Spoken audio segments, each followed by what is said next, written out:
Welcome back, welcome back, welcome back. We are once again the CCA podcast. I am Q France. Behind the scenes is my boy John McLeod. As always, we are sponsored by Push and Weight. Get all your apparel from Push and Weight. Use promo code Q France when you make a purchase. And today on the podcast, we have the man himself, Mr. Show You Right himself, one of my idols, the man that influenced me to start hosting events and showing this community the love that it deserves. I'm talking about none other than Mr. 5Bs, Mr. Pull Up Park Jam himself, Keith Field. What's happening, Keith? Oh man, I can't call it. I might spoil it there, Q. It's a blessing, man, to be in the house, and appreciate the invitation, man. Yeah, bro, it's a must that we get you on here because I told you way back when I said I missed a lot of those early years of Pull Up Park Jam, and I said, well, the day I show up there, I'm walking away with some hardware. and you did. And I've been rocking with you ever since, man. So let's get right to it, man. Let's get right to the origin, Keith. You a bad man, Keith. You was a bad man too, man. I'm just saying, we all represent in our generations. I think I got maybe almost like 15 years over you, but I can't say that I'm competing against you. And in my generation, there was the 65 and over. That's what I am now. I'll be 66 in 3 more months. Wow. And during my time, I was a force to be reckoned with. So, what did you do back in the day? Was you in sports? We're gonna get that whole origin story back. And first of all, you originally from Brooklyn? Yes, sir. Born and raised. Yeah. Right. So, what sports did you play back in the day? Oh man, wow! I was that's all we did, man. We was outside a lot, man. It wasn't no indoor thing. Like, get out this house, We talking about track and field. We talking about basketball. We talking about baseball, football, boxing, swimming. I wasn't a soccer man. I never really played soccer. I was always scared to get kicked. But yeah, those sports, I was very active, man, with PAL, CYO leagues, the YMCA, and just in school in general. We had a lot of competitive events, in school, field day, it was who could do the most push-ups, sit-ups, chin-ups, running around the track, and, yeah, man. Yeah, it's crazy how those programs don't even exist anymore. Especially, I'm telling you, I have been to the precinct a couple of times and try to talk to the community affairs people. Whatever happened to the PAL? Mm-hmm. They got them in certain neighborhoods. You know what I'm saying? So it's just the pursuing and to hear all the. Just that talk, man, whereas, you gotta have a lot of patience, Right. You got a lot of patience to hear what they're saying. They don't got this money, that, Yeah, it's always money. It's always about the money. Now, you're also ex-military. Yes, sir. Yes, sir. How many years you served?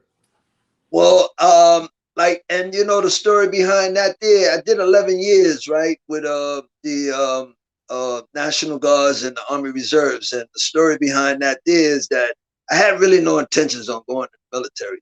I was one of those Muhammad Ali guys, right? But I was in trouble in the streets, man. I was in so much trouble in the streets. I had a criminal record already, and a couple of buddies of mine already had met this here recruiter, and he said, don't even worry about that. That I could expunge, and falsify this and that. And we in there. Right. I was like, what? Wow. My mother just had told me I had to get out the house too. I was 20 years old. She said, you can't stay here no more, And I was like, man, what am I gonna do? And intervention came, divine intervention, man, and I got in, Right. Yeah, I know a lot of people that got into the military through those programs. and it actually helped a lot of people. Did it influence you as far as physical fitness joining the military? Yes, sir. Yes, sir. Well, at the time when I was inducted, I wasn't really all that in shape because I was in the streets and just partying, getting high, and doing this, that, and the other, And when I went, it was like a culture shock, like in the sense that here I am, all these guys that was like my age, younger, and I had something to prove. Being coming from Brooklyn to New York, and they already had us like what you call that um when they already got you figured out, like you from Brooklyn, you from New York, and you slick, and you this, that, and other. Right. And it was basically Southerners that I was dealing with, like people from the South, and I was in Fort Jackson, South Carolina, Okay. and so it had me in a position of like getting back the way it was when I was younger. Like I enjoyed it and I had missed it, man. And then what they was offering, like, to get in shape, and I was like, wow, man. It felt real difficult in the beginning, but once I got the hang of it, man, I was platoon leader and all of that, man. Like, yo, it felt real good, man. I was in the leadership position, like, you know what I'm saying? Like, yeah, we had competitions and matches, like, if you had a dispute or some kind of disagreement or whatever, they had gloves. They had gloves to, like, work it out. You know what I'm saying? Yeah. Get rid of that stress. Get rid of that stress. So Yeah, man, it was fun. It was fun. It was fun. I said it was fun, man. So, so about how many years after you got out the military that the idea of doing the first calisthenic competition came about? Oh, wow. Well, let me see. I went in '76, and I did 10 straight years. So I got out in '86, and I stayed out for a couple of years, and I decided I wanted to get back, and I went to try to do the reserve thing, which was federal. The National Guards was state, Okay. right? They didn't see or find any of the criminal background.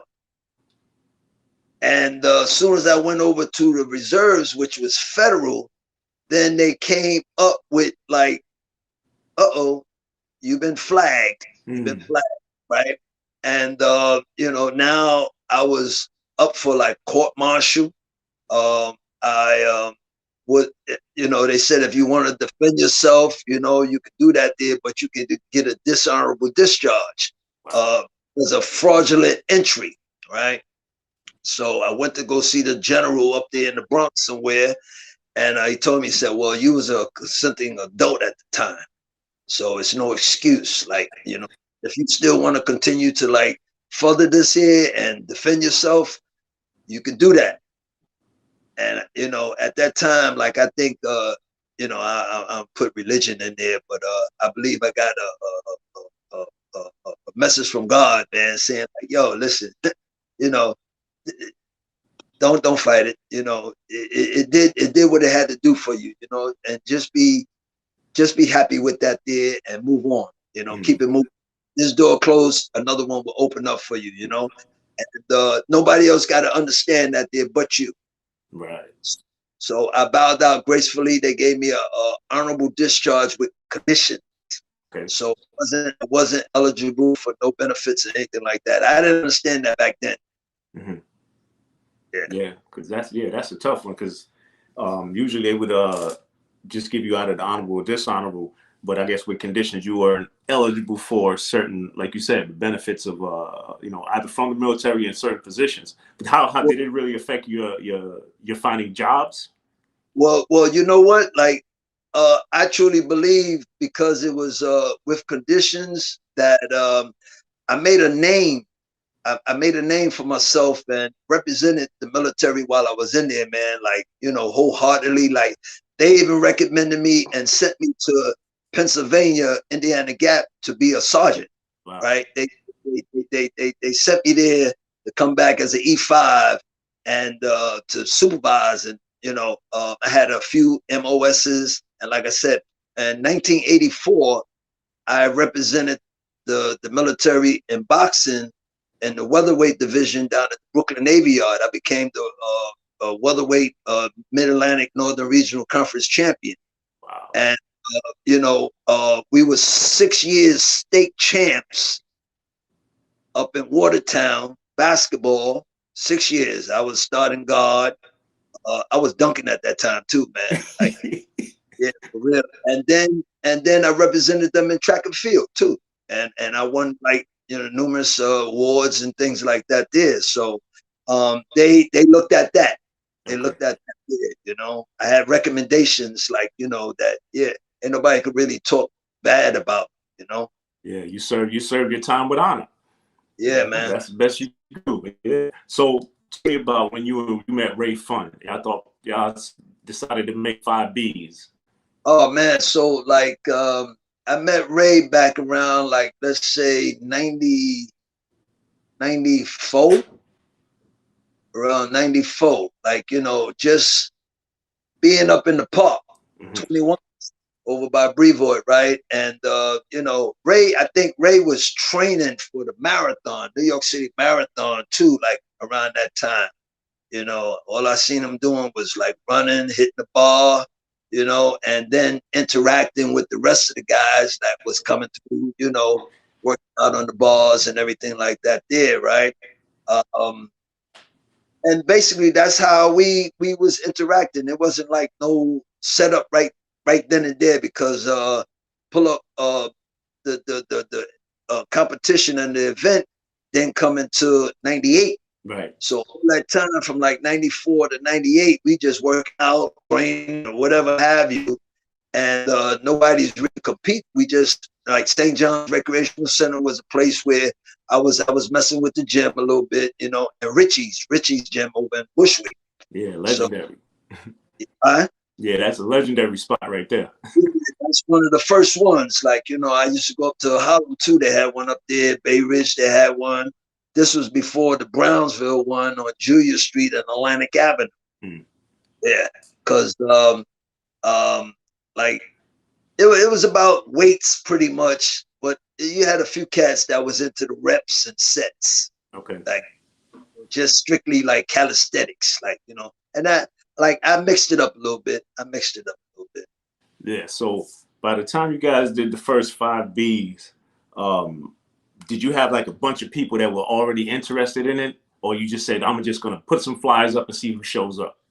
Nah, you know what it was? It was somewhat of a I remember it too real clear, like we was all in working out. Is this the old park? Like if you go to 21s now, you'll see a new 21s, designed and everything like that. But this was the old park. I got a couple of pictures too, to show you like the monkey bars and all that stuff like that there. And we was all hanging out, like checking each other out, like, oh, yo, man, you got shorties going on, and like, you ain't doing nothing like that. It was a lot of talk, man. It was about maybe, I would say about 10 guys hanging around that time, right, in that area there. And it was like a ball beef. Mm-hmm. Like, yeah, I bet you I could do this here. I bet you I could. And like me and Ray was right there, and I was like, yo, it sounds like, competition thing, man. Like, yo, And Ray said, yeah, man. Like, yo, so what's up? Like, man. Like, wow, okay, bet. Like, let's try to do something with this here. So that's how it started. And like, it was rough. It was kind of rough in the beginning. You know what I'm saying? Because we had no idea about like how to do nothing. You know what I'm saying? So, we put our heads together and said like, yo, well, like, let's meet at this restaurant, which was on Malcolm X and Chauncey. And we sat down with a little piece of paper and figured out like, okay, well, like, it's going to take some money, to do this. Like, right. We want to give out some trophies. We want to have some shirts, you know what I'm saying? We was like, yo, okay, so like figure out what we gotta do. So it was this here sporting goods store up on Nostrand and Lincoln, like, and this guy name was Seals, right? And he was a fixture in the community for years because I remember him when I was little. Mm. His store was like a little like storefront that sold like trophies and shorts, basketball shorts, stuff like that there. He's been up there for like a long time, since I was a kid. Wow. So up there and excuse me, we inquired about like, yo man, listen, we thinking about doing this here, like, we need some trophies and that was it. We wouldn't talk to him about shirts and nothing like that there, because I think we did, but they was too expensive. But the trophies, like we wanted to do some big trophies, but like we couldn't afford it. We started out with $300. Okay. $300 for trophies, and it was first, second, and third place, right? Boom. I don't know if we had medals. I think we just had trophies, right? Matter of fact, they wasn't even really trophies. They were like plaques. Like, matter of fact, I got something here, right? Got something here. Y'all notice how Keith don't forget anything. He knows everybody's name from back in the day, everything. He don't forget nothing. Let me just say it, like, right? Okay, I would say this is about maybe 7 to 8 inches, right? In length, like that there. This is what we got, right? I don't know, must have got about maybe 30 of them for $300, right? I tell you, like, and the shirts, we got them from over there in the clothing district over there on 27th Street and Broadway. Okay, like, yeah, that's the spot to get everything. Yeah, and cheap, right? So we got some big old tank top shirts, right? And I think we paid like a couple of $100 for them, right? And we ain't have no engraving to put on them and anything like that there. So my man Ray,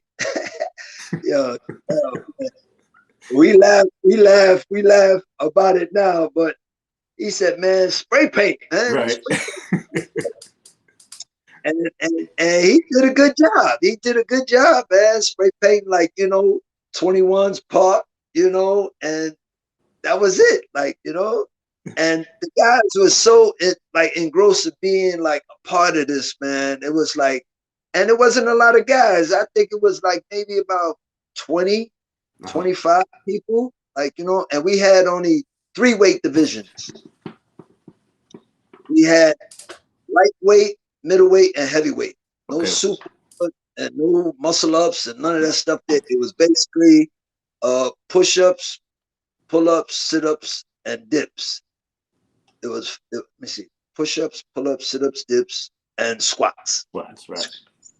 Yeah. So the name that we had 5 B's. No. What, the body build? Before we even get to 5 B's, man. It was RF and KF production.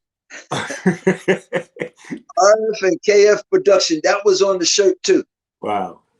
I got a shirt. I should have had it available right now. It's gonna take a little bit of time to find it, but like it was RF and KF production and 21's Park. Yeah. Right. Oh man, you got to send me a picture of that when we get the chance. Yeah. So I can have that for the archives. Yeah, and it was spray painted. My man Ray spray painted, right? So we had that going on for maybe a couple of years, that name. Yeah. But it didn't quite gel like that there. And so we came up he came up with the 5 B's name, like, right? And it started out with the 5 exercises, right? Body built beautiful by the bar, right? And we did those 5 exercises to indicate that this is how the body is being built. Yeah. Right. And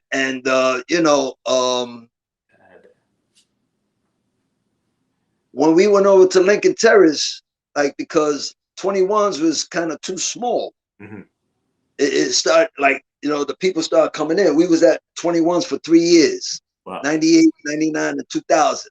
and it was the old park. Yeah. And this is why we stepped it up. Like, you know, we said, nah, man, we got to go to where they got the bars, and, you know, because I've been working out in Lincoln Terrace too prior to that when we went over there. Like, you know, I used to go over there and work out and everything, you know. And I said, yeah, man, we're going to go over there, you know. Plus, it was about moving around, like, you know, moving from Bed-Stuy to Crown Heights. And the whole object too was to like, well, okay, then we're gonna go to Brownsville, we're gonna go to Williamsburg, we're gonna, you know, like that there, but it stayed at Lincoln Terrace. You know, Lincoln Terrace had a reputation back then too, right? So yeah, so but we started 5Bs when we got to Lincoln Terrace. Mm-hmm. And that was in 2000. That was the first year at Lincoln Terrace, 2000. So yeah. What was the turnout like? Was it by the time you hit 5Bs and hit Lincoln Terrace? Now it's more visual because I remember those flyers was all the way up in the Bronx. Every year it grew, man. Like I would say, like, you know, from the first year it was like 20, 25, and the people that basically was involved the first year was from the projects, right across the street. Mm-hmm. They had DJ out there. They brought the DJ out there, the husbands and the wives and the kids, and it was like a barbecue. It was like, yo, it was like a picnic type of thing, like this year. And you know, like it was real nice, man. It was like real nice, right? And the next year it got a little bit bigger. Like more people came from different areas. Right. You know, heard about it, and it's like, yeah, well, you know, I'm nice, you know, and I heard about, you know, cats over here, this, that, third year, it got even more competitive. Mm-hmm. Like, you know what I'm saying? You had people coming from different boroughs. Right. You know? The first year that I think we went over to Lincoln Terrace, it really got like a little heated, like, you know, because now the cats from different parks, like really, yeah, they started to get involved, like, you know, and we started to like get more professional, like in the sense that the shirts got better, right? The trophies got better. Mm-hmm. We started to kick out a little bit more money. We had one sponsor, right? One sponsor from the beginning to like maybe a couple of years into Lincoln Terrace, and that was my man Twan. He's like on our board of our organization, Antoine, right? And his organization and company was called VS2. Mm. You know, this other cat, they you know, came up with that. It was an apparel organization, you know. Mm. So he lent this support, you know. Matter of fact, he had the shirts, like would sponsor the shirts for us. Yeah. Yeah. So he print up all the shirts for you, put the logos on it and all that. Yes, sir. Yes, sir. So yeah, because I remember hearing about 5Bs, and then I was at St. Mary's in the Bronx, and I saw the flyer, and I thought it was for St. Mary's, and it was like, nah, this is for an event in Brooklyn, and everybody in the Bronx was like, nah, I ain't going out to Brooklyn, no. And I was like, what do you mean, man? I said, they doing what we doing, and it was like, all right, if you go, I go. What year was that? What year was that? That was like 2006. Okay. That. Yeah, around there. Maybe it might have been earlier than that. Yeah, and I went out, and then my boys just said they was gonna come. They didn't show up, but I went out there by myself. And I got there late. And it was getting dark, and people were still finishing up. And I watched everybody getting their trophies. I was like, nah, I need some of this. Right. I need some of this actually, because this looked like the place to be. Yeah, you know, I just wanted to say, like, right, the Thug workout video. Yeah. Like, it came out like somewhere around 2000, early 2000, right? And my man Twan I think he had won the competition like in the heavyweight division one year, right? And they wanted to recruit him. Matter of fact, they did, but he wanted to like carry his own label. And it was nah, you can't do that there. You can't promote your own stuff here, you know, like that there. So he didn't do that. He didn't even do the thing. But Wani, you know Wani? Yeah. Yeah, Wani did it though. Right. Because Wani was in the competition, they recruited Wani. Wow. So he got involved with that Thug Workout video. Yeah, yeah, And they reached out to him because they knew of him for working out. yeah. And he had won the competition, like, and they came out, like, they, you know, some of the cats came to Lincoln Terrace. Right. Because I remember Pushing Weight had some video, some old video that had even had Giant and Matrix there back before they were bartenders. Yeah, yeah, Yeah. yeah. So like, Giant competed. I don't know. I don't think Matrix competed, but Giant competed. yeah. You know. Yeah. And that was in, I think, 2003. Right. Right. Because I was looking at those videos. We was trying to figure out a timeline of when they started, and that was before they had shirts. Beast even said at the time, I think Beast Mode was the only team that even had shirts around them earlier times. Yeah, and that's a funny thing too, because around that time, like, I really wasn't acknowledging too many organizations, or really any organizations, until, like, I think around 2010 or something like that there, because I just wasn't there, like, Right. you know, as far as teams, and, you know, and as a matter of fact, the first year, like, because Ray said, yo, man, I know this cat, like, you know, we down with the Highlanders, this, that, and the other. And I think that was around 2008, 9 or something like that there. And, you know, he knows a lot about what's going on, this, that, and the other, you know, and I met him through Ray, right?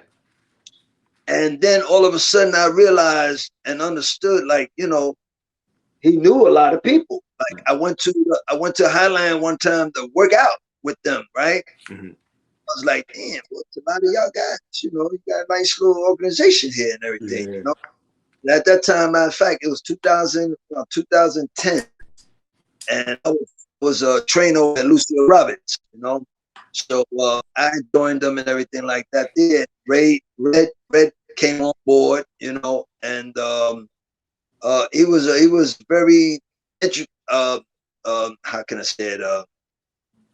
He was a good addition, man. Like, you know, to, like, go to the next level of this here competition, competitive event that we was doing. Like, you know, because me and Ray, we was like dinosaurs. We like old school, don't have no computer skills and none of that stuff. You know what I'm saying?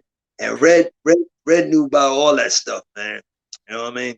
Like, you know, the emailing, and, you know, just, yeah. Back when we started, it was like beepers, man. It wasn't no. You're right. Yep.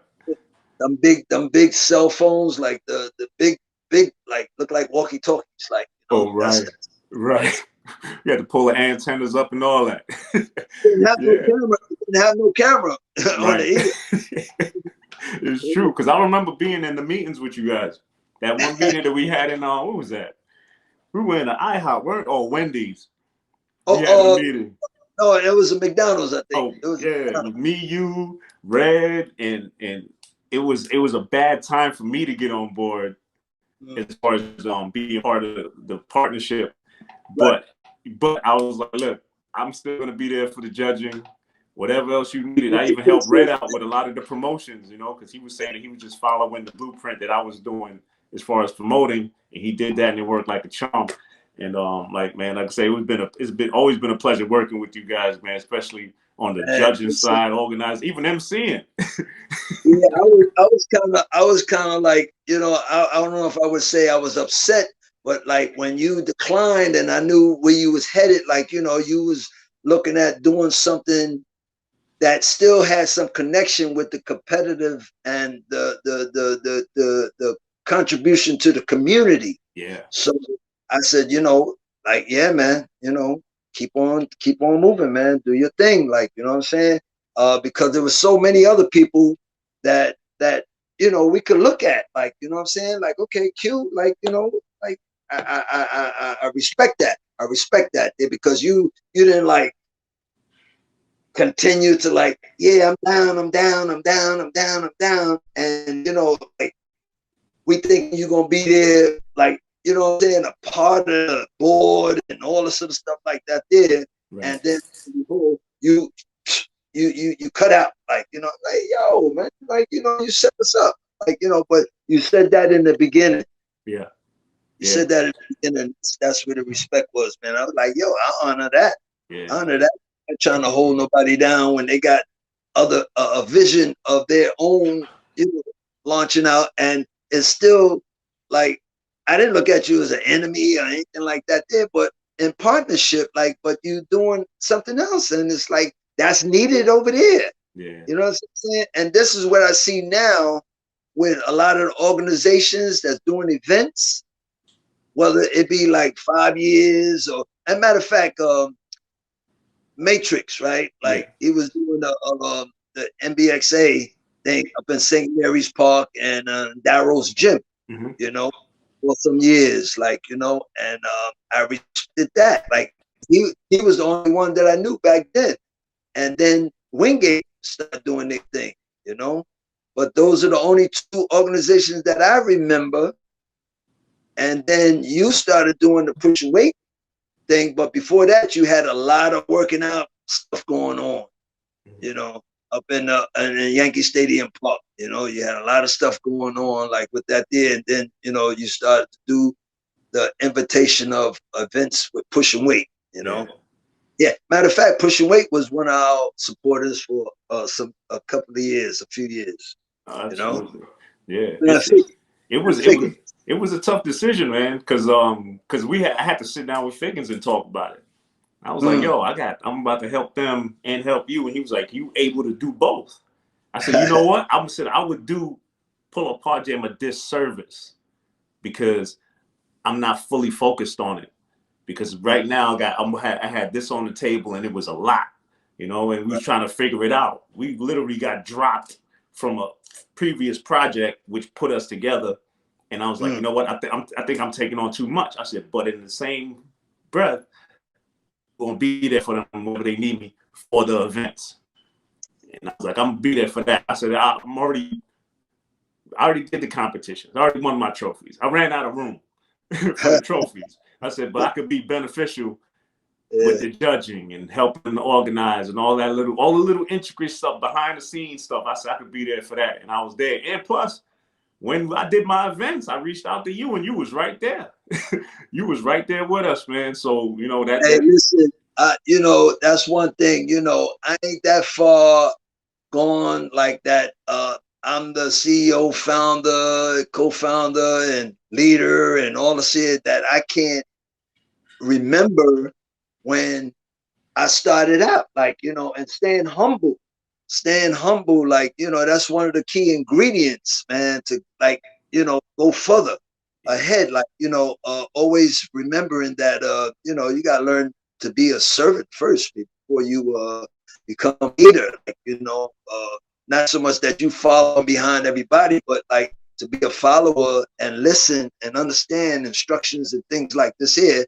So you'll know when you get there, like, hey, you know, I ain't forget where I came from. Yeah, absolutely, man. You're right. Staying humble is exactly is definitely the goal at the end of this. Now let's talk about Keith the competitor, All right? Right, because you competed, like you said, you competed in the 60 and over and 50 and over when Wingate had the competitions. But one key moment I remember I'll never forget, and I tell everybody that I trained, especially because when like you said, I was doing a lot of training in the Bronx, and I was training everybody for pull-up hard jam, you yeah. know. But I remember one year, it was one of the biggest turnouts of pull-up hard jam. There was hundreds of people out there, and of That course, was all of maybe what, 2011 or something yeah, like that. around there, yeah, when you competed too, Yeah, and yeah, yeah. so what's the name? So all of the vets know to put their name down towards the bottom of the list because they want to see what everybody else brings to the table, right? So it doesn't really make a difference if everybody's listening. It don't matter if you go first or last. If you ain't ready to give 100%, don't even sign the paper, right? But that's what happens all the time, right? So as the event was going on, of course, you get the novice up and the lightweight division, right? The lightweight division, we expect huge numbers. Right, So right. for the first maybe 7 to 10 people, the numbers were still in the 20s. Hmm. And Keith, I'm watching Keith pace back and forth. And he was like, you know what? I'm going to go. He took his shirt off and he hit a 20 clip. Now remember what I said. The highest number was like 22. He hit a 20 clip the first set just to like set the stage. It was like, look, this is pull up Park Jam. Yeah. Y'all need to step it up a little bit. Yo, I And at respected you that so time, much for that moment. I think I was like 40. I was up in my 40s, man. Yeah. Close to 50 years old at that time. Mm-hmm. So I was like, I wouldn't say that was my best, but it was close to, like continuing to keep that reputation. And then I guess when I got past 50, then that's when I started to like kind of level off like a little bit, really, and leave that open group. Like now it's time for 50 and over. Yeah. But I yeah, ain't man. messing with y'all, man. That was an Yeah. iconic moment, man, because it's like, look, I need more numbers. And I watched everybody change their whole mentality. It was fun and games right up until then. So talk to me about the introduction to Winter Reps. Was that Red's idea? Or I'm not sure whose idea it was, like a collaboration, because we was trying to like do it more than once a year instead of just having the summer jam, right? And as a matter of fact, we was 5Bs all the way up into 2012. That's when we got incorporated. We got a non-for-profit organization and became Pull Up Park Jam Inc. So we had our 501c3 in 2012, right? So we had a board, we had secretary. Red was the director of operations. Me and Ray was co-founders of Pull Up Park Jam. Then we had the secretary. We had a board and things like this here, and that was kind of like new, what I mean? Yeah. They had told us that y'all not really serious. Y'all wasn't serious, like, because you didn't apply to be a legitimate organization. So up until that time, nobody was kind of like really taking us serious, like to get any funds. Right. They told us that you have to be an organization to like be eligible to get funds from the council people, like in the city and everything like that. The discretionary funds. Okay. So okay, bet, let's do this, right? And until this day, it's just been some I don't know. I don't know how to say it, but we did everything that we were supposed to do. Boom. And it never came through. So I mean, like I just got tired, knocking at the door. I mean, really knocking at the door, like really, like, yo, you told me, you told me this is what you got, like, hello, like, and I couldn't take it no more, man. Like, yo, it's all good, man. We got this here. We had it from the beginning to now, and then we be like, ain't messing with y'all, right? So, yeah, back at that time, like 2011, I believe it was, and we became non-for-profit in 2012. As far as the Winter Reps, I think it was a collaboration because we wanted to do, like I said, more than once, besides the summer competition, right? So the winter was just good enough because it gave everybody a time to rest or whatever. Like, hey, it's a lifestyle too at the same time. Right. But twice, okay, let's take our time. I would like to do 4 seasons of it, right? Spring, fall. Well, like, we're gonna go from summer to winter.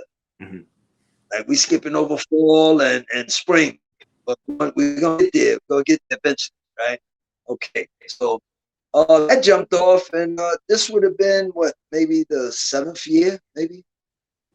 This would have been the 7th year. I think it started in like 14 or 15. Right. Yeah, something around there. Yeah, because I know Chicago came like maybe a year, 2 after us, and this is like this. It's 6-1. Yeah. How'd you feel when we went out to Chicago to see how the people adapted to the culture? Mhm.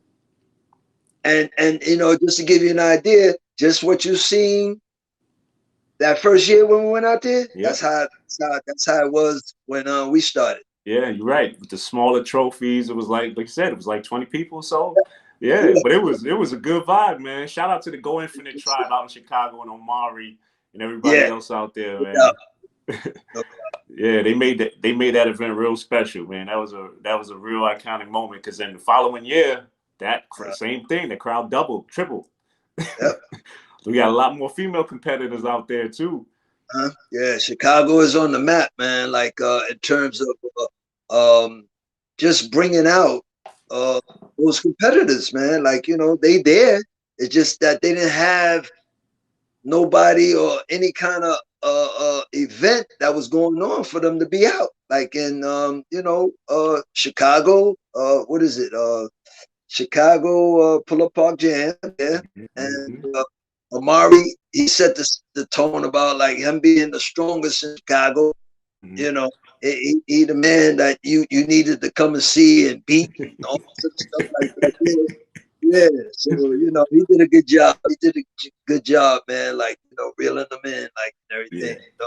Now yeah, man, they're forced to reckon with, man. A lot of them cats out there is good, man.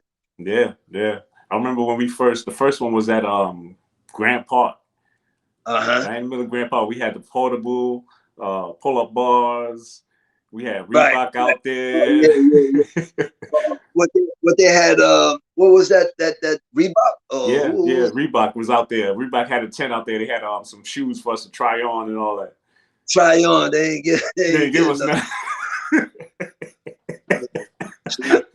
I got all opened up like yo, I take these here like yo. You know you got to No, give us something. Like what? we got to walk around in them for a few, but that's about it. I think they gave on some bags or something Yeah, like yeah, some like little Reebok bags and stuff like that. But some good times, man.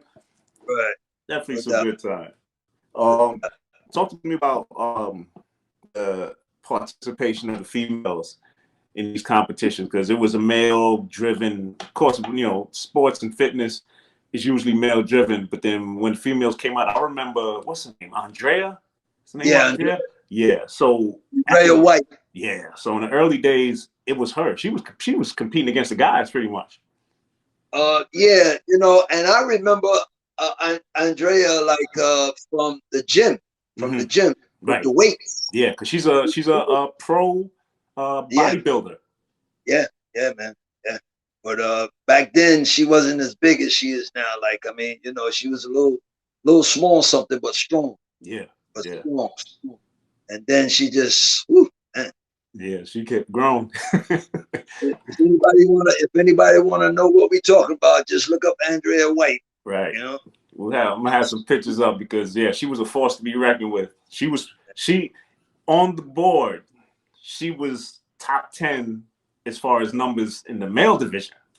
Uh-huh. Uh-huh. Yeah, so she was putting up some serious numbers. And then years after, the Spark came out, Trish and Paige and Letty, and Yeah, they came yeah. out in force. Yeah, just tell you about the women, right? Like so, in the beginning, like as a matter of fact, the first year when cause my mom's before she passed away, my mom's passed in 2003, rest her soul, right? But And she used to come out to the events, man, right? And it was a young lady, I can't think of her name. She was winning for a while. mm. Can't think of her name, man. Before Andrea. Oh wow.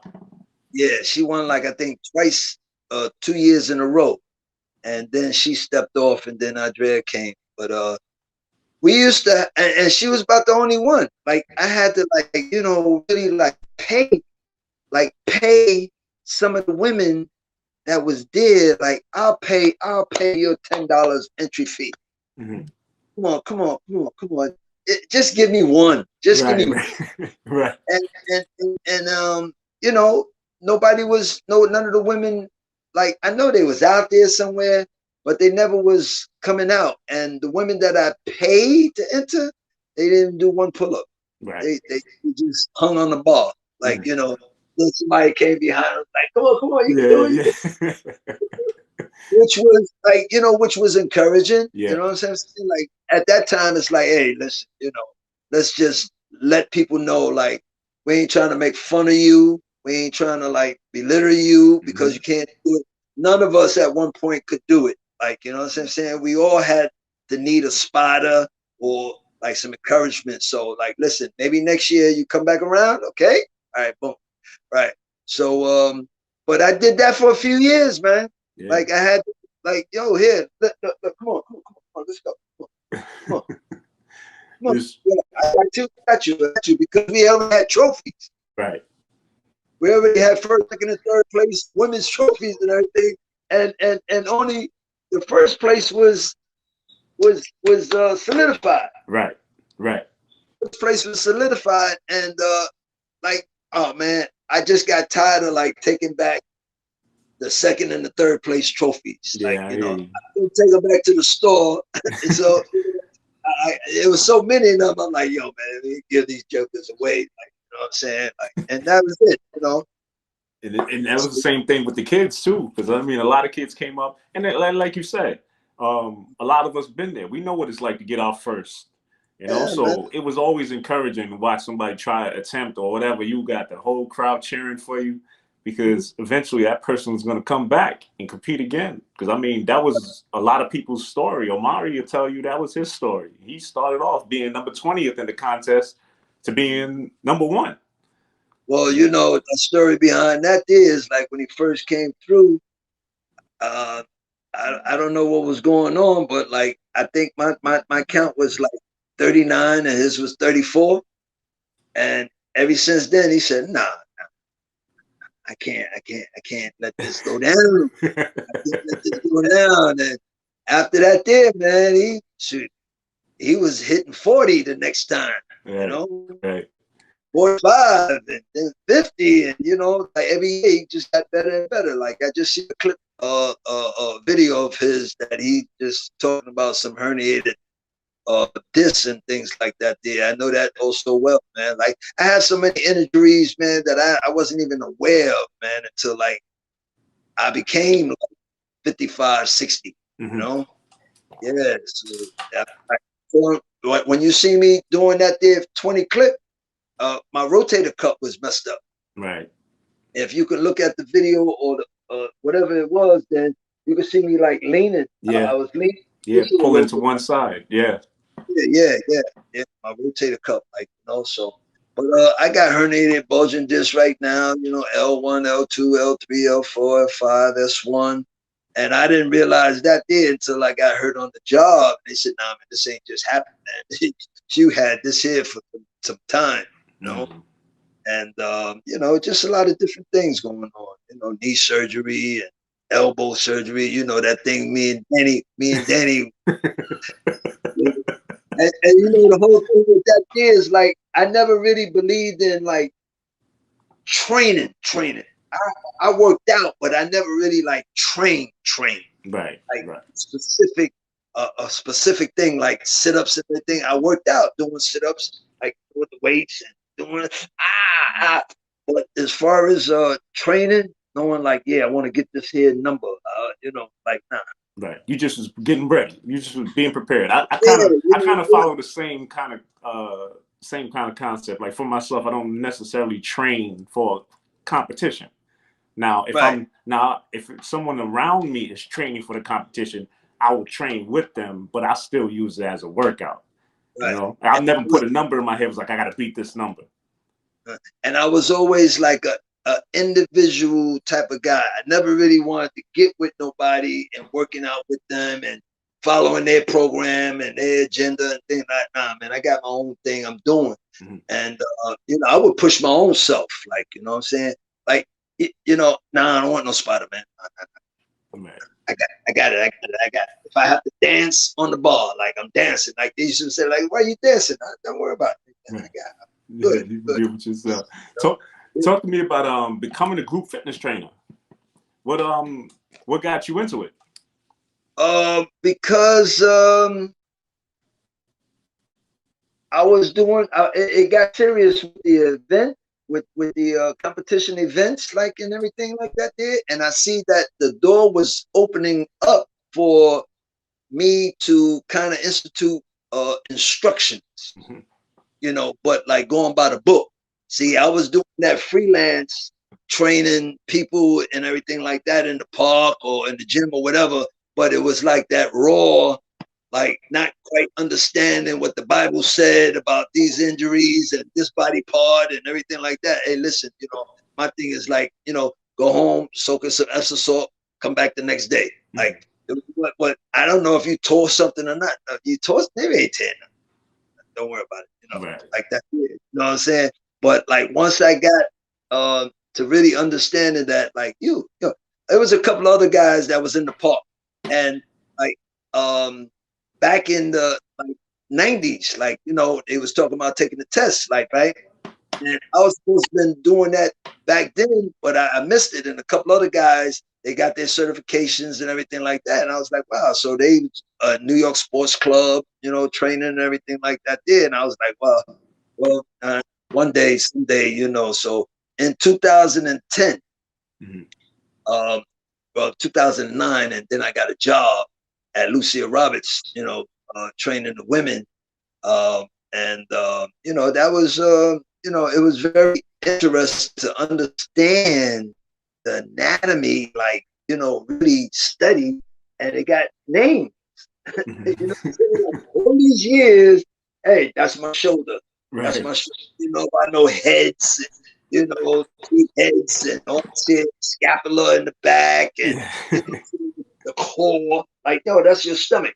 You know what I'm saying? Like, that's how it was. Like, you know what I mean? Right. And you know, just yeah, understanding that part and being, you know, science about it. Like, you know, instead of like just being a caveman about it. Like, you know, like Yeah. yeah. Your approach is different, man. Because I remember I used to go to, I went to that Fort, what was it, Fort Greene? Was it not Fort Greene? The outdoor workout you used to do with the ladies. And Fort Greene, Yeah, Fort Greene. it was. Yeah, yeah. I remember I pulled up to one or two of those. That, Yeah, man.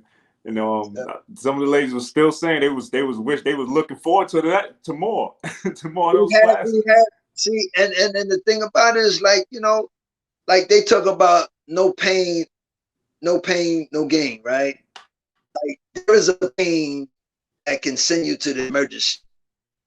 And then there's a pain that all you gotta do is go home, ice, right? That's a part of the remedy, ice and heat and rest and just rest, right? So, you know, my thing is like I learned how to overcome that emergency pain. I've been there. You know, like, dang, what's going on? Like, it was a couple of times I had to like lay down on the bench and go to sleep for a few minutes, man. Like, I was dehydrated and all kinds of stuff, man. Like, just taking myself to the limit and not understanding what this thing was about. No water, Right. nothing, fuel, you know, and just raw dogging it, like, you know. And I'd be out in the park, man, for like 5 hours at a time, man. Yeah, man. Every day, 7 days a week, 7 days a week, you know. I think we So all started the like certain, that. the you know, and people used to like, you know, like we'd be in there 6, 7 o'clock in the morning, people come home from work 3, 4 o'clock, like, and maybe I had went home and came back. But sometimes I just stayed out there because it was a hangout too. You know what I'm saying? Like, it's just a social place to be too. Yeah, Like, yeah. yeah. It is. That's what it is. Exactly what it is. You get your lady calling you, wondering where you are. I'm in the park. You're not in the park. How you in the park all day? Ain't that much park in the world, man. Like, come on. Man. You know what I'm saying? Saying, who you talking to? Like, yo, I'm serious. Like, yo, people like, oh man, like, yo, you know, Okay. So you've had people from all over the world compete in pull apart jam. yes, Off the sir. top of my head, I know Japan, California, of course Chicago, Italy, Russia, Russia, Australia,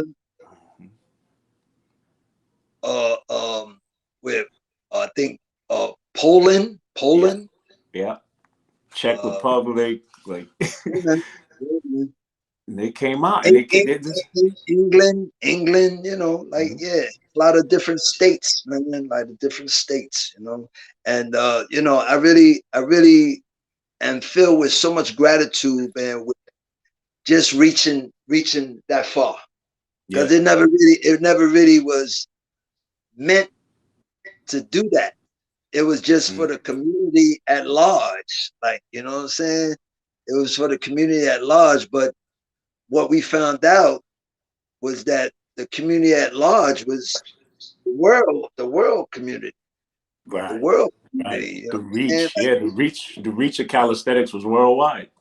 yeah, and I'm thinking like, you know, well, damn, I thought it was just Brooklyn, man. Yeah.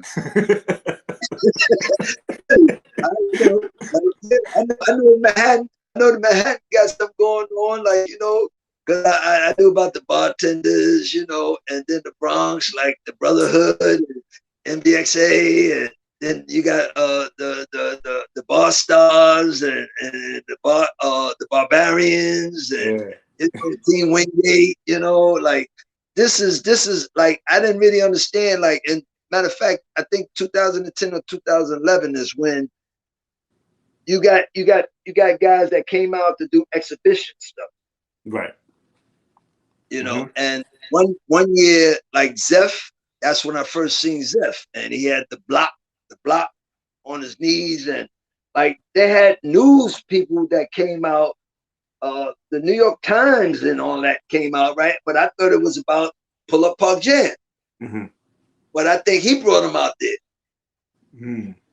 I'm not sure. I'm not sure because he Think got that. he got a page. He got a page. You know Yeah. what I'm saying? Yeah. Yeah. They, That's they, they, that's yeah. They took the highlight reel. You know. You yeah, know, yeah. and then like based that We around the got a little story. write up. We got a little write up. You know, we got Right. a little write. But they had his picture, and Yeah. you know, I was like, okay, okay. I didn't know who he was then. You know what I'm Mm. saying? I didn't know what was going on. Like, wow, well, that's kind of impressive. Yeah. That was impressive with the block and everything, you know.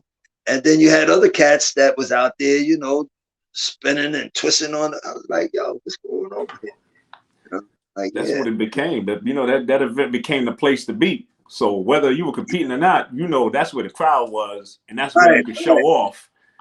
And the who's who have come there and and exhibited like, yo, listen, if you didn't know who I was, now you know. Right, right. And that was Now that you, stage. That was that stage, man. Them and I bars on the wasn't side became the show. I had no problems of like, well, welcome. Like, you know, you came in like maybe I'm looking at through the back door, you know what I'm saying? Like because it wasn't really no introduction. Right. Like, you know what I'm saying? But you had to just, you know, just watch and see and, you know, like see people, hey man, you know, I'm like, okay, cool, you know. But okay, I can't lose focus because like y'all got attention over here, but I'm running this over here.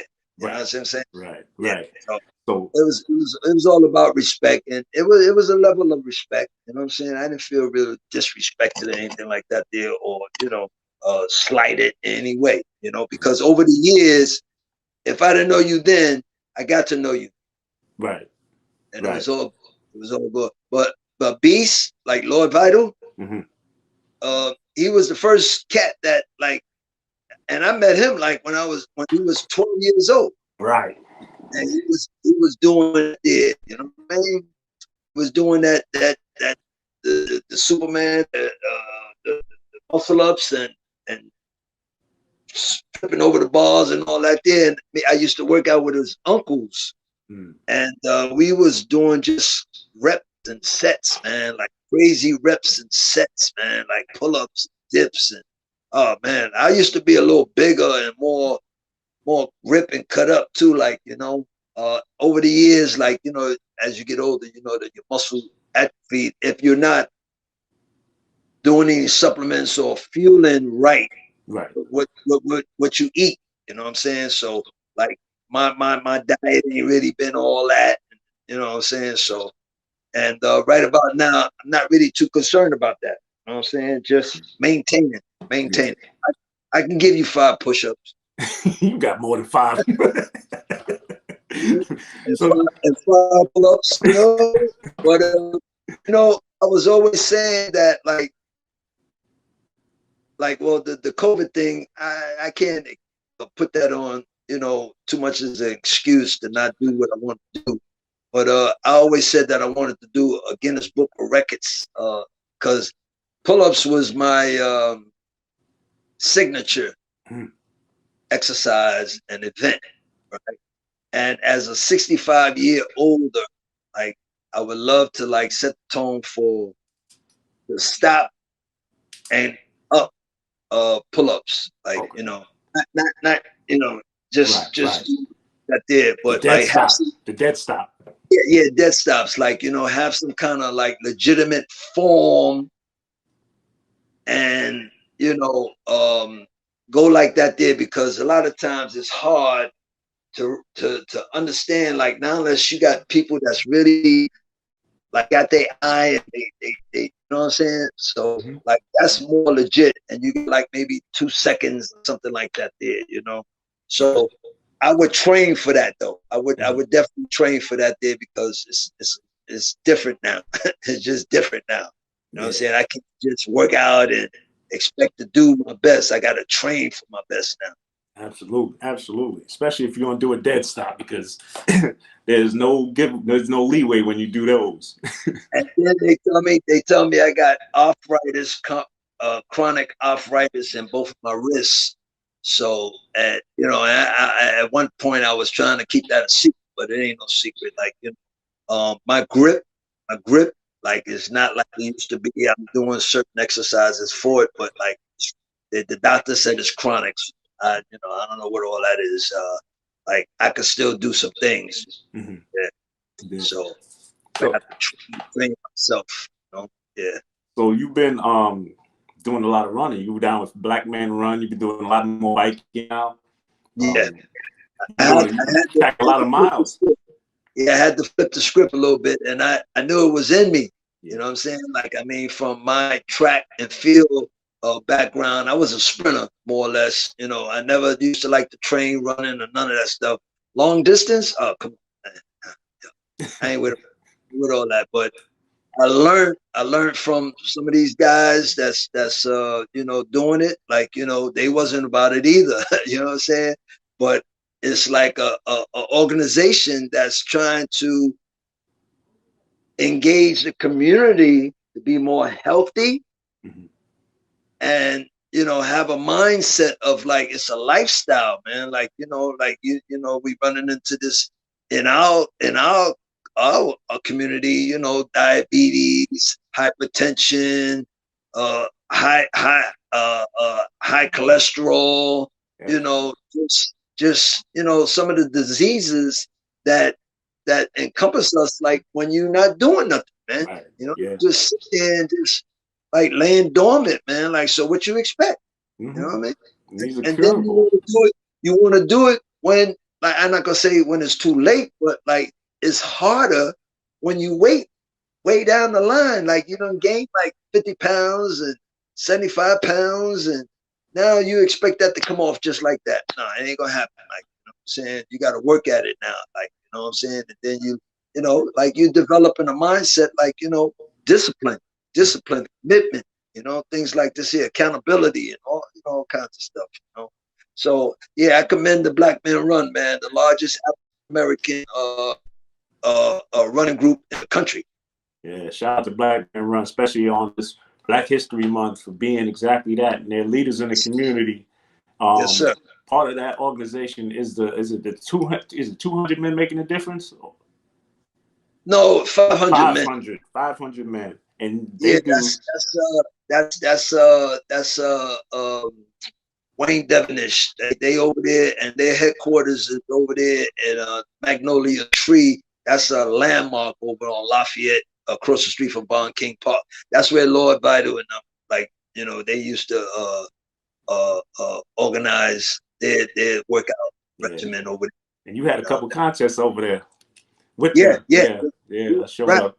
Yeah, You was judging. Yeah, yeah. you helped me out a lot, man. Thanks a lot, bro. You know, if I didn't thank you before, I'm thanking you now, man. Right, you always Really. got my support, man. My son even came out to one of those and competed. That was his first time competing. Was you there that time when Matrix he let us hold his cage, The pull-up like, bar, the white one, the and white pull-up bar. we brought it to a park. I think it was in 2013. We didn't have the pull-up jam that year. We had that going on with black men. I mean, with 500 men making a difference. Yeah, Yeah, I was there that year. yeah, and it was all fun, man. It was all fun. Like, you know, I mean, we all got to, like, have that competitive spirit, but it's all about like meeting different people. You know what I'm saying? Like, you know, just showing love, man. Like, you know what I'm saying? And I know if there's anybody that's like me, you, whatever, you know, like, yeah, we need this, man. Yeah, We need this here. You know, ain't too many things out here that's available for us to do and show the love.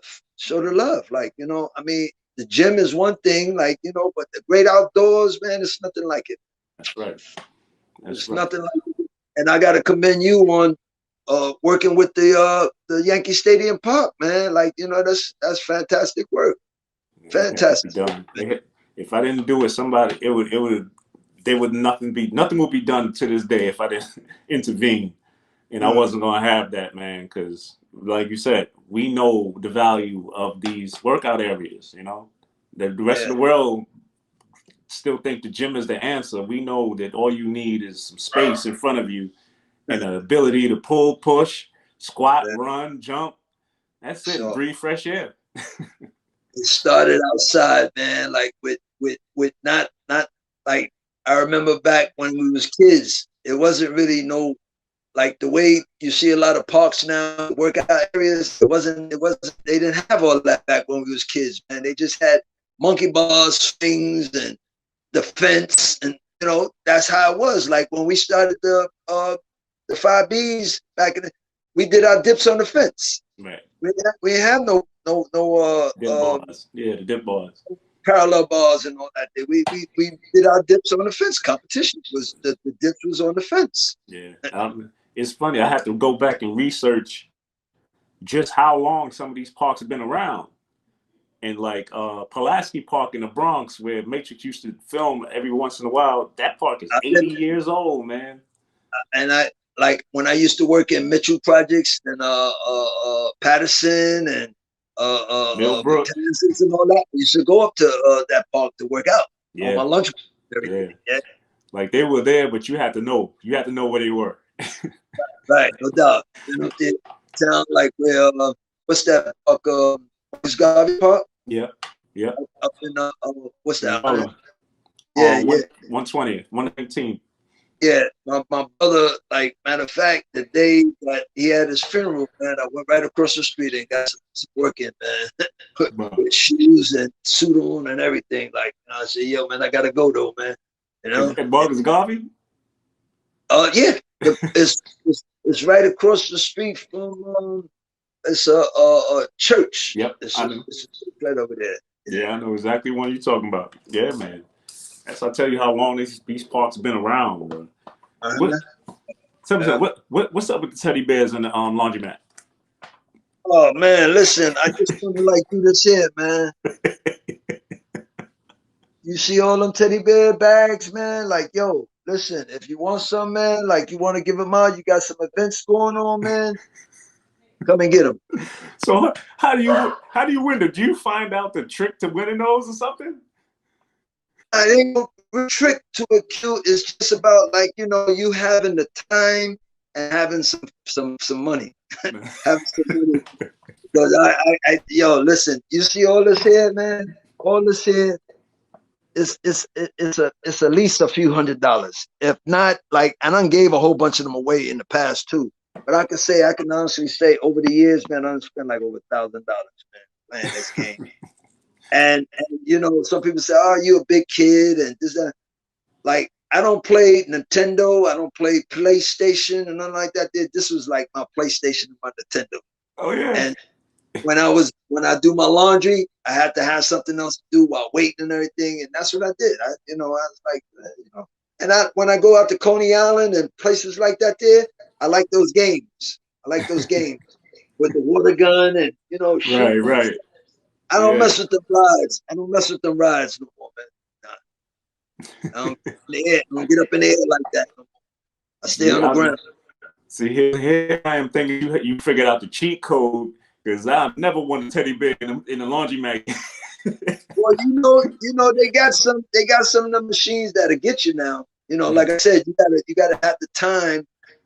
You can't just look at like spending $1, $2, $3, $4, $5. It's been times, man, I done spent $20 and got one.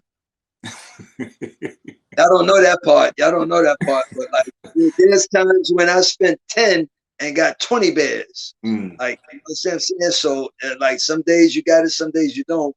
But it's about seeing the claw and like, okay, I got to get up underneath that leg and that, that head. Like, if I didn't get it the first time, I say, okay, I got to move over. That's all it is. So tell me this: after all these years of Pull Apart Jam and seeing all these athletes, who was like, just give me a few of your most, like, the people that most impressed you, like or moments, some of the best moments from Pull Apart Jam. Well, man, it's so many, man. It really is so many. Like, and to like, like all the champions, right? I could say, kudos to all those that came through Pull Apart Jam, 5Bs, RF and KF, you know what I'm saying? And to tell you the truth, like a lot of cats that participated in RF and KF, a lot of them is not even here no more, man. And me and Ray, we talked about that there not too long ago. Like, man, there's something like the first guy that was ever on the bar, Lil D, man. And he's been going a few years now, but the first cat that ever blessed the bar in the competition, man. Wow. And he was a little guy, but he was strong, real strong, But so he would be one of the guys, but over the years, like the different champions, man, the different champions and their discipline and their respect, like, you know what I'm saying? Like, the overall champions, the champions that won like the push-ups, the most push-ups, and the most pull-ups, the most muscle-ups, when that came and was instituted in the competition, like, from Farm and Doc. Yeah. It was like, yo, man, like I was like, man, we got too much. We got too much to deal with now, man. We be getting out here like 10, 11 o'clock at night. You put that into it, man. We ain't gonna get out here till 1 o'clock in the morning, man. I don't know.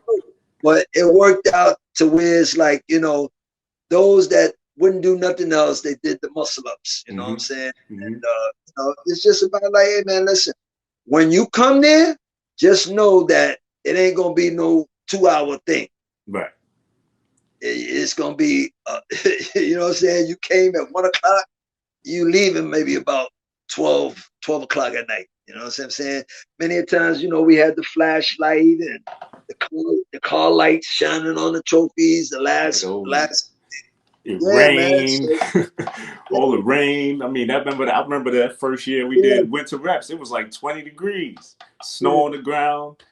Yeah, man. So it's professionalism, like and understanding how this thing go. Like if you working out and this is a part of your life and it's a lifestyle, you already know. Like winter, spring, summer, fall, man. Like and I know I used to be out there shoveling the snow from the pull-up bar area and the dip area and all that off the sit-up bench, and be out there like with Timbs and a couple of layers on and hoodies and everything like that. There, we ain't gonna be out there all day, but like we get that money. We get that money, Right. And so, but getting back to like the different people, man. Like just like all the people, man, that came through, man. Pretty much like even if you wasn't a winner, like in the sense that you got a trophy or medal, but just the confidence, the courage to come in there and like, well, all I can say is that I competed, you know, and Right. you know, I showed my face, like, and for the most part, there's a lot of cats, man, that came through the first year, then wasn't recognized, the second year, and then the third year, fourth year, like, you know, just kept coming, being consistent. They finally got something, man. They Yeah. finally got something. You know what I'm saying? And There's a story Red brought up, right? That I remember. There was that the young guy that met you and you told him about the event, and he came out and he did it. He wound up winning. I think he wound up came like second place in squats or something like that, mm, right? But he at the moment he was appreciative, right? Because he bumped into me when I was judging. He told me, I was like, "How did you find out?" He was like, "I ran into Keith and he told me about it, so I figured I'd do it." And I ran into him like 2 years later at a mm, restaurant. He was outside the restaurant passing by and he saw me, knocked on the window, mm, waved at me, and we talked again. And he actually came up to my part. And just hearing him talk about that experience, and he said he would have never even thought of even doing something like that if he hadn't met you. You know, it's like a testament just to how special the pull apart jam was and is. You yeah, know? you know, I have to say that you know, some get it and some don't. You know what I'm saying? Like, That's true. yeah, yeah. Some, you know, it's like some is not really built for it. Like, you know, in that area of getting it, you know, it's like, man, I'm moving on. Like, you know, some people just they into lifting weights. They into the, you know what I'm saying? They ain't about the calisthenics. You know what I'm saying? And I always say, like, whatever works for you, do you, do you. Right. And then there's that can't take a loss. Mm, They're the ones that can't take a loss. The ones that uh, didn't do as well as they thought and just decided I'm gonna quit instead of saying, no, I'm just get better. You know, like I said, this thing ain't built for everybody. right. Everybody don't have seemingly don't have the time. Like, and you know what I like. I was talking to Red on the phone the other day, and I said, you know what, man, like, you know, we had like a little mini community Olympics, like, so to speak. Right? Like, we looked at those exercises as just exercises, but in actuality, they became a sport, Yeah. a sporting event. Like, putting it all together, it's a sporting event, right? So now, when you look at the Olympics, like, it's like, yeah, well, based on how many reps one does, and with the judges and all, like, it's a sport, man. Yeah. But like some disciplines like football, basketball, boxing, or whatever, they use them as exercises Mm-hmm. Mm-hmm. for their discipline. This is our discipline. Right. This competition is our discipline. Like, you know, you training and you working out, like, to win in that sport. Yeah. So all those different exercises became a sport to us, man. Yeah. And you're absolutely right. This calisthenic culture that we do prepares us for every other sport that we want to Hello, do. But we hello. always underestimate and downplay the importance of how we got there. Every single athlete has to train. That Mm. training that they do is our sport, you know? Is our sport, man. Like, you know, And pull up our jam was our Olympics. mm, our community Olympics. So like, and I told Red, I said, yo, man, maybe not in my time, maybe not in your time, but I'm hoping that it catches the eye. Just look at like how what's that event that was out in Coney Island with Doc and then The UFL. The UFL. like, yeah, you know what I'm saying? That was a sport. That was a sporting event. Like, you know, so look at it going beyond that. Right. The possibility of it going beyond that.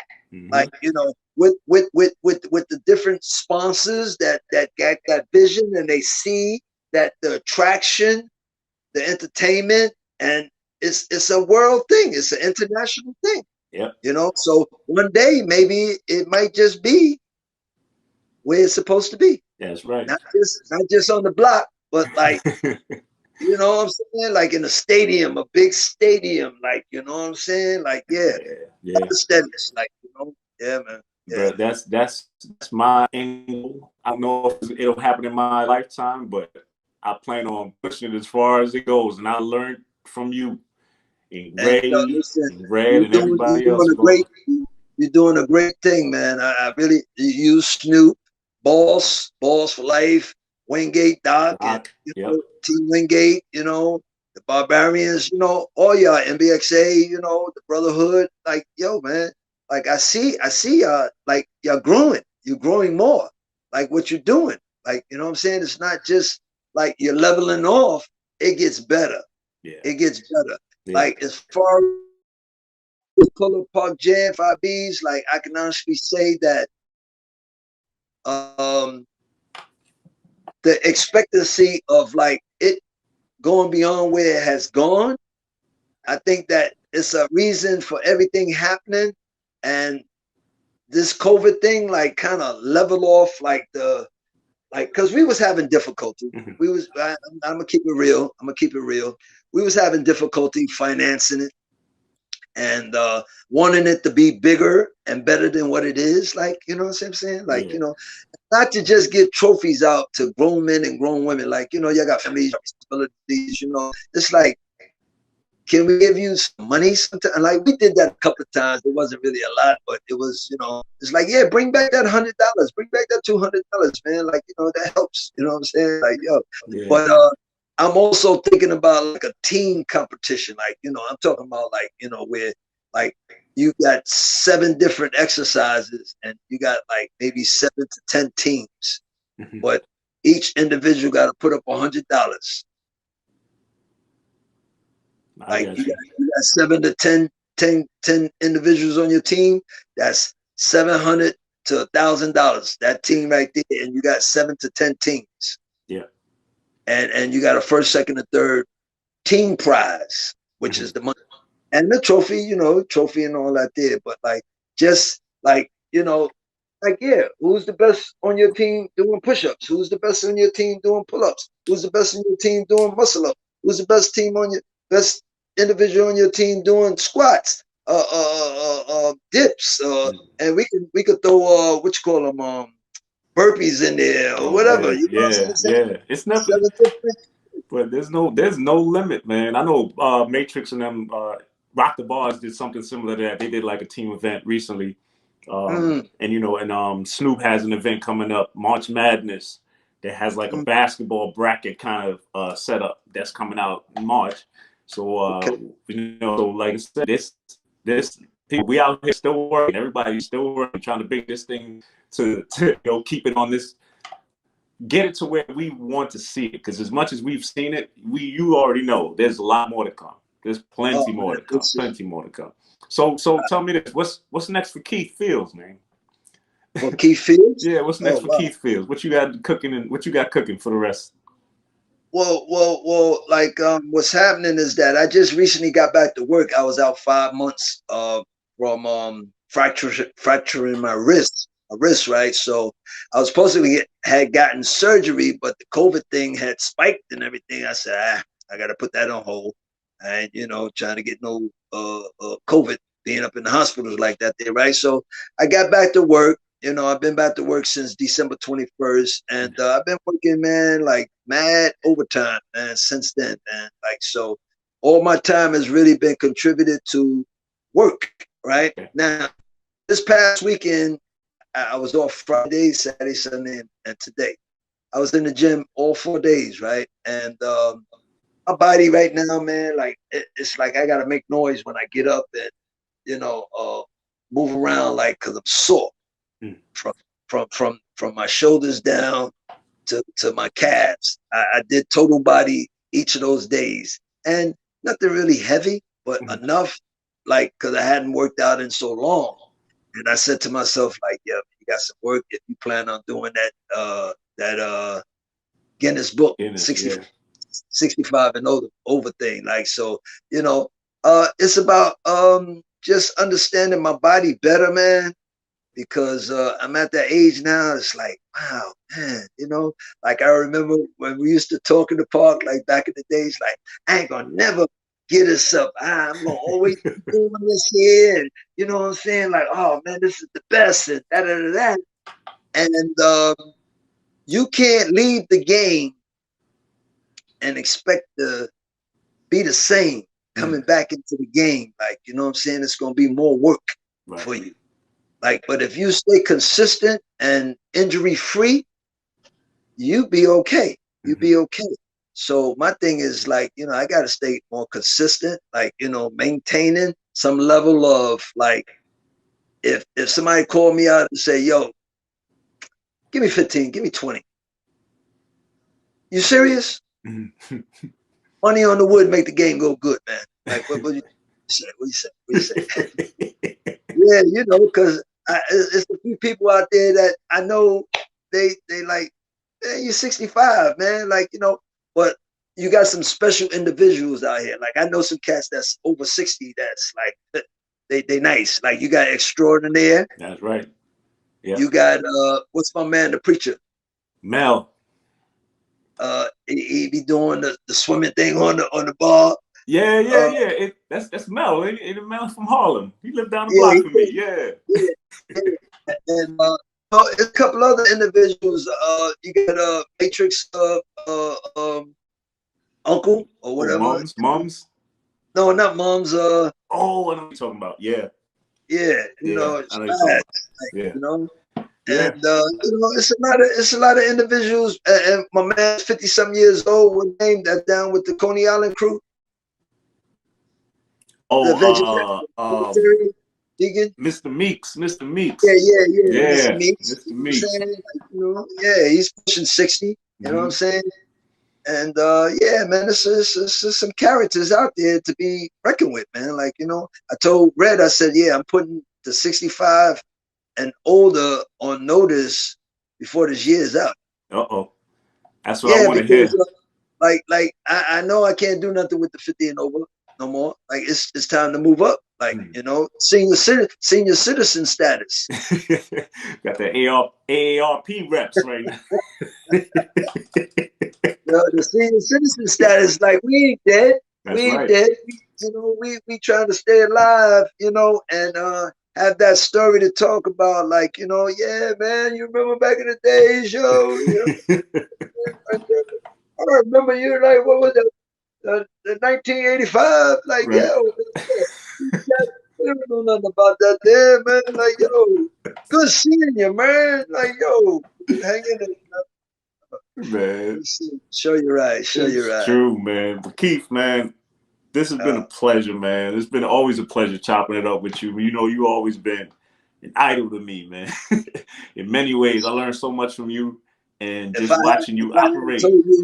If I hadn't told you again, man, that you it's inspiring me too to stay in the game, man. Like, and just keep hope alive, man. Like, really, you know what I'm saying? Like, ain't too many older cats that I can look up to like that did, but like sometimes I gotta look down. Like, you know, man, come on, man, yo, come on up, man, come on up and taste this here up here, like, you know what I'm saying? Cats up there, like, you know, they be like, yeah, I remember you, young whippersnapper. Like they 70, 75, and you know, a couple of cats that's 80, man, still doing their thing, man. Like, and you know, I want to be amongst that, you know. Yeah. You definitely gonna be.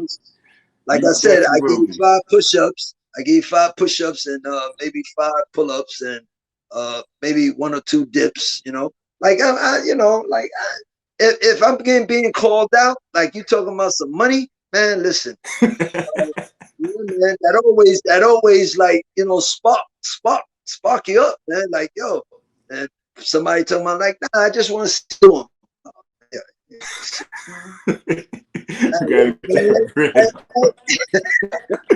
Man, I hope that we get through this COVID faster than they expect, so we can kick it like we used to, so we can celebrate the 66th birthday like we did last time when we had we was at the lounge singing karaoke. Yeah, man, we had fun that night, boy. Like, really, I mean, it was a big surprise, brother. I tell you, man, that was a big surprise, man. Man, Like, that was some I've good never been times. surprised like that before, man. Like, yeah, man. I was like, wow, where I come from, man? Like, yo, yeah, really, boy. I mean, I was mad. I was upset a little bit because, like, we were supposed to been like doing a couple thing, like, going somewhere, and they tell me, so like, I'm like, where the place at? Like, we downtown, she's stalling and everything. Like, I'm like, yo, come on now. Come on. What's up? Oh, no, it's uptown. What? And we get up there and it's across me from the projects, right? I said, hold on, wait a minute. You mean to tell me this is where you bringing me?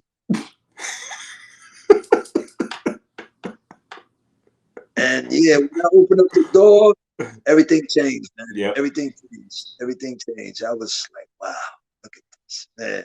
Yeah, for everybody that don't know what we talking about, I'm gonna get the video. I'm gonna post the video, some of the video up, Show you. because a party turned into a performance when me, Keith, Red, a couple other people decided to sing.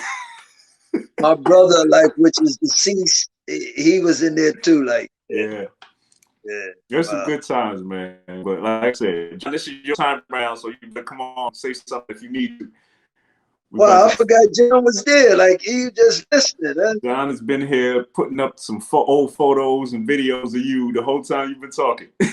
Oh, wow. You Man, but always have to support There you me in the go. background.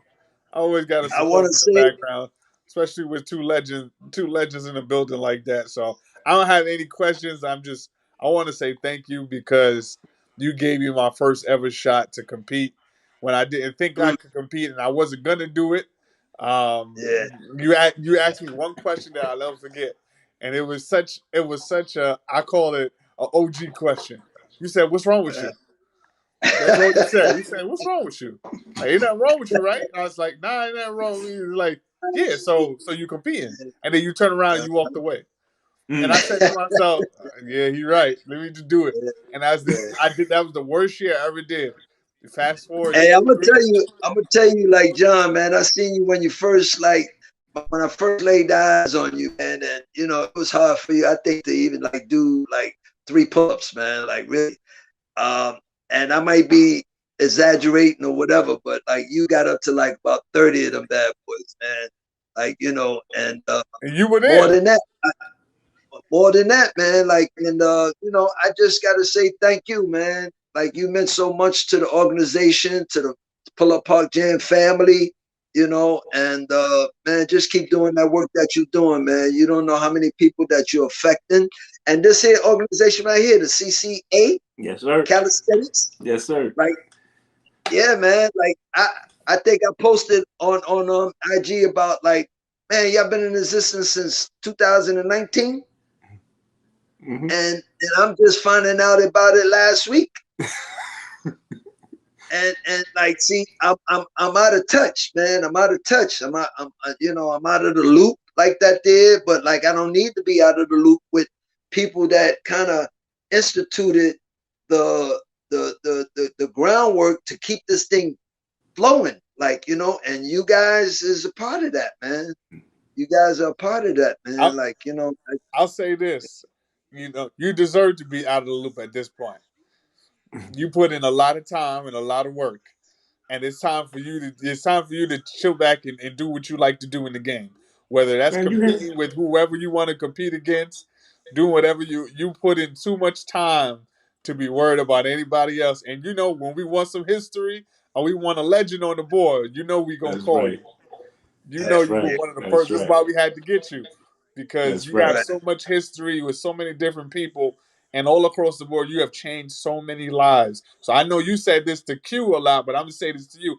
In case you ain't never said it to you before, we're gonna say it to you now. We love you. We appreciate every single moment you gave us the opportunity to do it, and you have changed my life. I know you changed Q lives and so many people's lives, and we can never ever repay what you have done Right. for us. So thank you. Yeah, absolutely. Absolutely, man. respect. Well, I don't know what else to say, man, but just keep doing what you're doing, keep it moving, man. Keep hope alive, man. There's people out there waiting to hear from you, see you, and know what you do, that and express to you their love for you guys too, man. Yeah. You know, Q, you're doing, man, this pushing weight thing, man. You're taking it out there, man. Like, you know what I'm saying? I know Figgins, man, he just love you, man. He just love you. He just love you. You know what I'm saying? Like, yo. And John, like, without the camera, it's like, how do you not, like, remember? Like, you know what I'm saying? The camera records those great moments, man. Like, the camera, the videos, the still pictures, man, it records those moments. Like, I don't remember everything, but the camera remember everything. Keith, you want to know something? A lot of people don't know this, but they're going to know this on the CCA podcast. Oh, I know. I got to ESPN because of a video that you allowed me to do and pull apart jam. They said yes because I put together a video based on an event that you put on. Without that event, Lord knows how I would have got there. So when I say thank you, it's from so many different levels because I still got that video to this day. I put a picture up of Soul, Q, and D Real from one of the very first one, and it was that one right there that changed everything, that opened up the door. So I can't tell you how much we appreciate you and so much. You are rooted in so many people's lives and you don't even know it. Now I want to belabor it more than it is, and we appreciate you being on. And I know we went over the time, but we have to go over the time with somebody like you because Absolutely. it's only respectful. I throw it back to Q. He can close this out. Blessings, brother. But I just want to say you guys keep me young thinking too, man. You know, young thinking. Bro, you I'm not ready to like get in the rocking chair and all that there, you know, hanging out with you guys, listening to you guys, seeing you guys work and move. Like, I'm like, wow, you know, it's a smile, man. You know, look for a smile on your face, man. You know? Yeah, man. But, you know, look, it's too many compliments, man. Like I said, you've changed how I thought about this whole culture from the very first day I met you. And to work with you, learn so much, everything you do, I literally, step by step, I would sit back and say, what would Keith do? How would Keith handle it? You know, and then reach out to you every once in a while to just always give me a laugh. Watch out for the doo-doo. That was in Chicago. That was in Brooklyn. That was for John. In fact, that was because of John's car got a flat tire, and you said, "Watch out for the doo-doo," and it became an ongoing joke. No, the joke in Chicago was when you wouldn't let go of the rope. You had to do the rock climbing wall. I'm gonna post that video too. This man refused to let go of the rope. He wanted to climb back down from climbing up the rock climbing wall in Grand Park. I'm gonna post that too. Bro, there's never been a moment ever. There's never been a moment that we didn't have a good time. I literally remember the first Chicago pull apart jam when you was judging my squats, and I got mad because you didn't award me what I thought I deserved.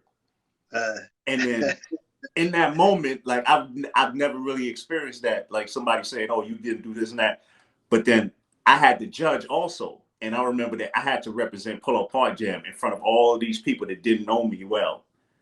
And I had to humble myself and say, if that man said I didn't do it, I have to respect it. And I immediately switched off instead of just turning into, what you mean? Because then I had to go and do it for somebody else. And right then and there, I respected being a judge. Right then and there. I had a lot of experiences like that there in the different competitions that I had in my own competition, man. Like, you know, like, yo, no, man. Man. Like, yo. Oh, man, this is so I understand what you're saying, brother. Like, you know, I just had to keep it moving, man. Like, hey, humble yourself and, like, you know, hey, if it's meant for you to get it, you're going to get it. Right. Exactly. Yo. And on that note, brother, we appreciate you endlessly. We're gonna be looking out for that Guinness World Record though. I'm gonna be checking in with you. I'm gonna send you some tips. We're gonna train. We're Yeah, gonna I train. was gonna say, like, you know, with you, Doc Red, and Zeph, and D Real, and you know, the whole family, bar family, man. Like, you know, I'm gonna need everybody's support, man, with that there, man. It's like, Yeah, you know, you got it. yeah, I'm not gonna be selfish to say like, nah, I don't need nobody. You know, like I have been doing. It's like, no, like it took me a while. It took me a while, but like, yo, man, I need love, man. Like, yo, Well, love, yo. you got it. You got our support 100%, man. Much love to you always, always, man. Thank you for being who you are. Thank you for inviting me and giving this opportunity, man, to just shed light and tell my story, man. Absolutely. And on that note, we signing off. This has been the CCA podcast. That is Mr. Keith Fields, one part of the Peace. Pull Apart Jam 5Bs. Sure you. The legendary man himself, living legend, still ain't stopping. He still got more to do. He might do a marathon sooner or later. But Yeah, if I'm he does, hoping, we're going to be there right there cheering you on, family. my man, my man. So this is the CCA podcast. We are signing off. I'm sorry, what you say? Much love, brother. Yes, indeed. So this is Q Friend signing off. My boy John McLeod behind the scenes, as always, rocking my Pull Apart Jam Love you, shirt. John. Love you, John. Love you back, brother. Love you, bro. The CCA, we signing off for now. Stay tuned. We got a lot more coming. Lots more coming. Peace.